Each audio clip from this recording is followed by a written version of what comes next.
Hello, welcome back to the stories. వీడలేని ఆశ చేరలేని బంధం 44. వీణ రెస్ట్ రూమ్లోకి వెళ్ళి రెస్ట్ తీసుకో, నేను 10 నిమిషాల్లో బయటికి వెళ్ళి వస్తాను. మరో మాటకు అవకాశం ఇవ్వకుండా వీణకు అక్కడ నుండి కొద్దిగా తలుపు వేసి వెళ్ళాడు బయటికి రవీంద్ర. రూమ్కు అటువైపుగా రెస్ట్ రూమ్ ఉంది. వీణ కొద్దిసేపు ఆలోచిస్తూ అలా నడిచి తర్వాత ఏదో గుర్తుకు వచ్చి అనుమానంగా వాష్రూమ్కి వెళ్ళి వచ్చినప్పటి నుండి ఆమె ఆలోచనలలో మరింత మునిగిపోయింది. అదేంటి, ఉదయం డేట్ వచ్చింది అనుకున్నాను, డేట్ రాలేదేంటి? కానీ పొద్దున అలా బ్లీడింగ్ కనిపించింది. ఆ తర్వాత ఏమీ కనిపించలేదు, నార్మల్ డేస్ లాగే ఉంది. వీణ రహస్యంగా తనలో తను ఆలోచించుకుంటూ ఆమె ఆలోచనలు వేగంగా పరిగెడుతున్నాయి. నేను ఎక్కడ పడిపోయాను? ఎలాంటి స్థితిలో పడిపోయాను? ఎవరు నన్ను ఇంటికి తెచ్చారు? ఇప్పటికీ ఆమె ఆలోచనలు 50 సార్లు అనుకుందో. ఏంటి సస్పెన్స్? ఆమె గుండెల్లో దడ పెరుగుతుంది. ఒక ఆడపిల్లగా రెస్ట్ రూమ్లో ఉన్న టీవీ ఆన్ చేసింది. కానీ కిరణ్ న్యూస్ ఏమీ రాలేదు. వేరే వేరే న్యూస్ చూపిస్తున్నారు. అయినా 24 గంటల వరకు ఏ విషయం చెప్పలేమన్నారు డాక్టర్లు. ఇప్పటికి అతను హాస్పిటల్లో చేరి ఎన్ని గంటలు అవుతుందో. అన్ని కోణాల్లో ఆలోచిస్తూ రెస్ట్ రూమ్ డోరు వేసేసి అక్కడ సోఫా కమ్ బెడ్ పెద్దగా ఉన్న సోఫాలో నడుము వాల్చి తల మీద చెయ్యి పెట్టుకొని ఆలోచిస్తూ పడుకొని ఉండిపోయింది. అలసట వలన కాబోలు తెలియదు ఎప్పుడు నిద్ర పట్టేసిందో. ఎవరో డోర్ కొడుతున్న శబ్దానికి ఉలిక్కిపడి లేచింది వీణ. టైం చూసింది 5 గంటలు. బాప్రే, రవీంద్ర మ్యాచ్ అయిపోయి కూడా ఉంటుందే. అలా ఎలా నిద్రపోయాను? సింకు దగ్గరకు వెళ్ళి మొహం మీద నీళ్లు పోసుకొని హ్యాండ్ కర్చీతో మొహం తుడుచుకుంటూ తలుపు తీసింది. ఎదురుగా రాజేశ్వరి. ఏంటే, నిద్ర మాత్రగానే వేసుకున్నావా? కాసేపు రెస్ట్ తీసుకుంటానంటే రవి బయటకు వచ్చానా అన్నాడు. సరే అని నేను ఇంకా మన ఫ్రెండ్స్ కొందరు రావటంతో కాసేపు మాట్లాడుతూ కూర్చున్నాను. మ్యాచ్ స్టార్ట్ అవుతున్నప్పుడు నిన్ను పిలవటానికి వచ్చాను. అమ్మో, ఎంతగా పిలిచాను, నువ్వు డోర్ తీయలేదు. నువ్వు బాగా నిద్రలో ఉన్నావని, నిన్ను ఎందుకు ఇంకా డిస్టర్బ్ చేయటం అని, మెలకు వచ్చాక నువ్వే వస్తావని నిరుపమ వాళ్ళ దగ్గరికి వెళ్ళి కూర్చున్నాను. మ్యాచ్ కూడా అయిపోయింది. ఇప్పుడు వచ్చి పిలిచినా కూడా నువ్వు 5 సార్లు పిలిస్తే కానీ పలకలేదు. కుంభకర్ణుడి సిస్టర్లా నిద్రపోయావేంటి? అది వీణకు గుర్తు వచ్చింది. మామూలుగా ట్యాబ్లెట్ వేసుకున్నాక పడుకుంటే నిద్ర పట్టేది ఇంటి దగ్గర. కానీ తను ఇక్కడికి వచ్చింది అందరి మధ్యకు, అందుకే నిద్ర పట్టలేదు. ట్యాబ్లెట్ల ప్రభావంతో బాగా గాఢ నిద్ర పట్టేసింది. అదే విషయం రాజీకి చెప్పింది. ఇంతకీ మ్యాచ్ ఎలా జరిగింది? ఇంకా బడలిక తీరని మొహంతో మళ్ళీ సోఫాలో కూర్చుంది. 60 రన్ తేడాతో జయవర్ధన్ టీం విన్ అయ్యింది. ఓవర్లు అయిపోయాయి. సురేష్ ఉన్నాడే, వాడు ఓవర్లన్నీ వేస్ట్ చేశాడు. సురేష్ అవుట్ అవ్వాలని అందరూ కోరుకున్నారు. రవీంద్రకు బ్యాటింగ్ రాకుండానే ఓవర్లు అయిపోయింది. ఇంకా 7 వికెట్లు ఉండగానే ఓవర్లు అయిపోచేశారు. ఆ సురేష్ సరిగ్గా ఆడలేదు.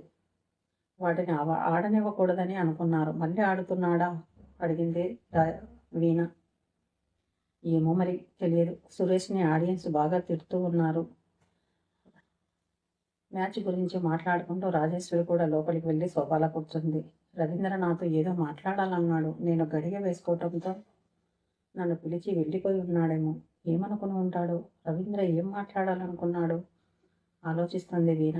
ముంబై నుండి వచ్చిన గ్యాంగుతో ఆ కోతి మొహం ఉంది. జై దగ్గరికి పరిగెత్తుకు వెళ్ళి గట్టిగా హగ్ చేసుకుని తెగ ఎగురుతుంది. జై ఇబ్బందిగా ఫీల్ అవ్వటం, ఆ అమ్మాయి చెయ్యిని సున్నితంగా విడిపించుకోవటం గమనించాను. అందుకే హ్యాపీగా ఉన్నాను. నువ్వు అన్నట్టే అది 1 సైడ్ లవ్. అది మనకు అబద్ధం చెప్పింది. జై నుండి ఎలాంటి ప్రపోజల్ ఆ అమ్మాయికి వెళ్ళదు అని అర్థమైంది నాకు. నువ్వు జీనియస్, కరెక్ట్గా చెప్పావు అని వీణ బొగ్గు గిల్లింది రాజేశ్వరి. ఎందుకే ఎప్పుడు నా బుగ్గ పట్టుకుంటావు? ఏంటో మరి, నీ మొహం చూస్తే అలా బుగ్గ గిల్లబుద్ధి అవుతుంది. ఎన్నిసార్లు రవీంద్ర నీ బుగ్గ గిల్లాడో చెప్పవే? వీణ భుజం అలా టచ్ చేసి అంది. అంత సీన్ లేదు ఇక్కడ.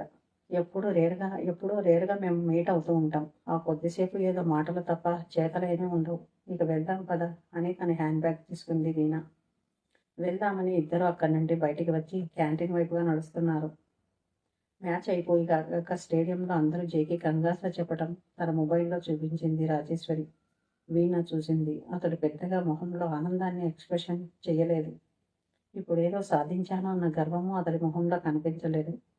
మామూలుగా ఎదుటి వాళ్ళ కోసం ఒక ఫేక్ నవ్వు తో అందరికీ సెకండ్ ఇస్తున్నాడు. జై నవ్వితే ఎంత బాగుంటాడో కదా, కానీ పెద్దగా నవ్వడు. రాజీ జైని చూసుకుంటూ మొబైల్లో మురిసిపోతుంది. జై ఇంకా జై నుండి ప్రపోజల్ రాలేదు ఇంకా. ఇలా ఉంది ఇది. వచ్చాకైతే ఇంక తన మొహం ఇంకెంత బల్బులా వెలిగిపోతుందో అని రాజేశ్వరి మొహం చూసి నవ్వుకుంది వీణ. అప్పుడే శారద రాఘవరెడ్డి వీరిద్దరికీ కనిపించారు. ఎప్పుడొచ్చారా ఆంటీ, చూడనే లేదు అడిగింది రాజేశ్వరి సంతోషంగా వారి ముందుకు వెళ్ళి. లంచ్ తర్వాత వచ్చాం రాజీ, మీరిద్దరూ వచ్చారని రవీంద్ర చెప్పాడు. చెప్తే మీకోసమే వెయిట్ చేస్తూ ఇలా కూర్చున్నాము, రండి కాఫీ తాగుదామని. అక్కడే గొడుగు కింద ఉన్న చైర్లలో మరో 2 చైర్లు ఖాళీగా ఉండటంతో అక్కడ కూర్చున్నారు. కొద్దిసేపటికి అక్కడికి ఫ్లాస్కులో కాఫీ సమోసాలు తీసుకుని వచ్చి శారద రాఘవరెడ్డికి నమస్కారాలు పెట్టి అక్కడ వెళ్ళారు క్యాంటీన్ వర్కర్లు. హెల్త్ బాలేదా, రెస్ట్ రూమ్లో పడుకున్నావట అంటూ వీణ మొహం వైపు తేరపార చూస్తూ, మొన్న వచ్చిన జ్వరం ఎఫెక్ట్ ఇప్పటికీ తగ్గలేదు. మొహం అంతా ఎలా వడలిపోయినట్లుందో చూడు. ఇంకా 2 రోజులు కోర్టుకు వెళ్లకుండా రెస్ట్ తీసుకోవచ్చుగా వీణ. ఇంటికి వెళ్ళాక బాగా ఇంటిని పరీక్షగా చూసుకున్నావా? ఇంటిని ఎత్తుకుపోతారన్నట్టు వెళ్ళావు, ఎవరైనా ఒక ముక్క ఎత్తుకుపోయారా మీ ఇంటిని? వ్యంగ్యంగా అంది శారద. ఇంటిని ఎవ్వరూ ఎత్తుకుపోరత్తా, ఇంట్లో ఉన్న విలువైనవి ఏవైనా ఎత్తుకుపోతారేమో అని అంది పెంకగా. మొండిపిల్లవు అంటూ తెచ్చిపెట్టుకున్న కోపాన్ని ప్రదర్శిస్తూ పళ్ళు బిగబట్టి శారద వీణ బొగ్గ పట్టుకొని గట్టిగా లాగింది. నొప్పి అని మొహం నొప్పిని భరించలేనట్టు ఎక్స్ప్రెషన్ ఇచ్చింది వీణ. బొగ్గ నొప్పిగా ఉన్నా కూడా తన అత్తయ్య అలా చొరవగా బొగ్గ పట్టుకోవటం వీణకు చాలా సంతోషాన్ని ఇచ్చింది. నొప్పిగా ఉందా, ఉండు, ఈ నొప్పి చాలదే నీకు అంటూ తల మీద మొట్టికాయలు వెయ్యాలి అంటూ మళ్ళీ ఆమె తల మీద కొట్టబోయింది. అది గమనించిన రాజేశ్వరి చట్టుకున్న తన హ్యాండ్ బ్యాగ్ మీనా తల మీద పెట్టింది. పాపం ఆంటీ, ముందే తల నొప్పిగా ఉంది దానికి రిక్వెస్ట్గా శారద వైపు చూస్తూ చెప్పింది. రాఘవరెడ్డి శారద భార్యాభర్తలు ఇద్దరు ఒకరి మొహాలొకరు చూసుకున్నారు ముచ్చటగా. మీ ఇద్దరు ఎప్పుడు ఇలా అన్యోన్యంగా ఉండాలి అని రాజేశ్వరి చెంప మీద తన అరచేత్తో చిన్నగా తట్టింది శారద. మా స్నేహం ఇలా కలకాలం ఉండిపోవాలంటే మేమిద్దరం ఒకే ఇంటికి తోడికోడళ్ళగా వెళ్ళాలి. ఉసుక్కున నోరు జారినట్లుగా కసుక్కున నాలుక కరుచుకుంది. మళ్ళీ వాళ్ళు ఏమనుకుంటారో అని. రాఘవరెడ్డి శారద రాజేశ్వరి మనసులోని ఆలోచనను గుర్తించి, మనం అనుకున్న కోరికలు నిజం చేస్తే ఆ దేవుడు అంతకంటే ఏం కావాలమ్మా అంది శారద. ఆ టాపిక్ డైవర్ట్ చేయడానికి ఒంట్లో బాగలేకపోతే ఎందుకు వచ్చావమ్మా, ఇంట్లోనే రెస్ట్ తీసుకోవచ్చు కదా అన్నాడు రాఘవరెడ్డి. జవాబుగా చెప్పింది, పొద్దున కొంచెం బాగాలేకుండా ఉండింది మామయ్య, తర్వాత తగ్గిపోయింది. నిద్రపోవాలనుకోలేదు, ఏదో లంచ్ చేశాక అలా నడుం వాల్చాను, తెలియకుండానే నిద్ర పట్టేసింది అని చెప్పింది.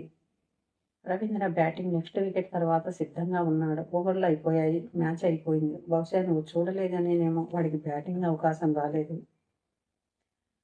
నవ్వుతూ అన్నాడు. అవునేమో, రవీంద్ర ఉంటే స్కోర్ బాగా పెరిగేదేమో చెప్పింది రాజీ. మాట్లాడుకుని సమోసాలు తిన్న తర్వాత ఫ్లాస్కులో నుండి కప్పులో కాఫీ పోసింది శారద. కాఫీ తాగుతున్నప్పుడు ఇంతలో రాఘవరెడ్డికి ఫోన్ రావడంతో కాఫీ కప్పు టేబుల్ మీద పెట్టి ఫోన్ లిఫ్ట్ చేశాడు. చెప్పండి ఇన్స్పెక్టర్ ప్రదీప్. వాట్, ఇంటి దగ్గర ఉన్నారా? పోలీసుల పేరు రాఘవరెడ్డి నోటి నుండి వినిపించడంతో వీణ ఉలిక్కి పడింది. కాఫీ తాగుతున్నది. రాఘవరెడ్డి వైపు చూస్తుంది, తాగటం మర్చిపోయి. అటువైపు ఏం చెప్తున్నారు, మామయ్య మొహం అలా అయిపోయిందేమిటి అనుకుంటుంది వీణ. ఏం చెప్తున్నావు ప్రదీప్, ఆశ్చర్యంగా ఫోన్లో మాట్లాడుతూ వీణ వైపు చూస్తూ వీణ రాఘవరెడ్డి వైపు చూస్తూ ఉండటంతో అక్కడి నుండి కాస్త దూరంగా వెళ్ళాడు ఫోన్లో మాట్లాడటానికి. ఏంటండి, శారద కూడా కంగారుగా భర్త వైపు చూస్తుంది. వీణ ఉలిక్కి పడింది. మామయ్య నా వైపు చూస్తూ పోలీసులతో మాట్లాడుతూ దూరంగా వెళ్ళిపోతున్నాడేంటి? మా ఇంటికి వచ్చారా లేక మామయ్య ఇంటికి వచ్చారా టెన్షన్గా చూస్తుంది రాఘవరెడ్డి ఫోన్లో మాట్లాడుతూ ఉంటే. పోలీసులు ఎవరింటికి వచ్చారు, ఏ పని మీద రాఘవరెడ్డికి కాల్ చేశారో నెక్స్ట్ ఎపిసోడ్లో తెలుసుకుందాం. Thank you.